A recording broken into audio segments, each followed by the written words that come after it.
রাজধানীর পূর্বাচল নিউটাউন প্রকল্পে প্লট বরাদ্দে অনিয়মের অভিযোগে দায়ের করা ৩ মামলায় ক্ষমতাচ্যুত সাবেক প্রধানমন্ত্রী শেখ হাসিনা, তার বোন শেখ রেহানা এবং শেখ রেহানার ২ মেয়ে টিউলিপ সিদ্দিক ও আজমিনা সিদ্দিক, ছেলে রাদওয়ান মুজিব সিদ্দিক ববিসহ ৫৩ জনের বিরুদ্ধে গ্রেপ্তারি পরোয়ানা জারি করেছে আদালত। এদিকে রোববার দুপুরে সাংবাদিকদের ব্রিফ করেন দুদক মহাপরিচালক আক্তার হোসেন। জানান, অভিযুক্ত ব্রিটিশ এমপি টিউলিপ সিদ্দিক আদালতে হাজির না হলে পলাতক দেখিয়ে তার বিরুদ্ধে আইনি কার্যক্রম চলবে।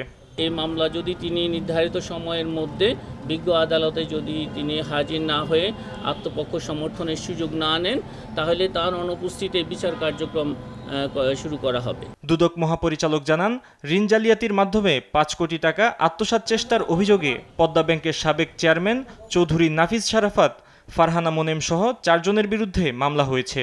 আর ভুয়া বিল ভাউচারে ৩.৩৫ কোটি টাকা আত্মসাতের অভিযোগে ইউনিয়ন ব্যাংকের সাবেক এমডি এবিএম মোকাম্মেল হক সহ ২৭ জনের বিরুদ্ধে ২টি মামলা করেছে দুদক।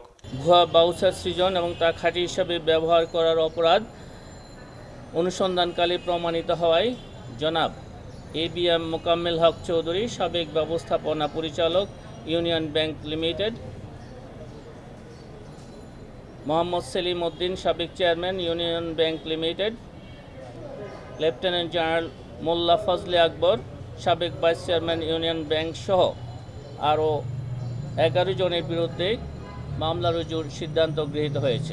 এছাড়া ১০ কোটি টাকার অবৈধ সম্পদ অর্জনের অভিযোগে পিরোজপুর ১ আসনের সাবেক এমপি AKM আউয়ালের বিরুদ্ধে চার্জশিট অনুমোদন দিয়েছে দুদক। সেই সঙ্গে ২০ কোটি টাকার অবৈধ সম্পদ অর্জনের অভিযোগে নাসা গ্রুপের চেয়ারম্যান নজরুল ইসলামের স্ত্রী নাসরিন ইসলামের বিরুদ্ধে মামলা করেছে সংস্থাটি।